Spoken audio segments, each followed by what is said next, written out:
नोएडा के सेक्टर 108 में कुत्ते को लिफ्ट में ले जाने को लेकर विवाद हो गया।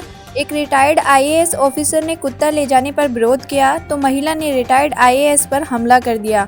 उसके बाद रिटायर्ड आईएएस भी महिला से भिड़ गया।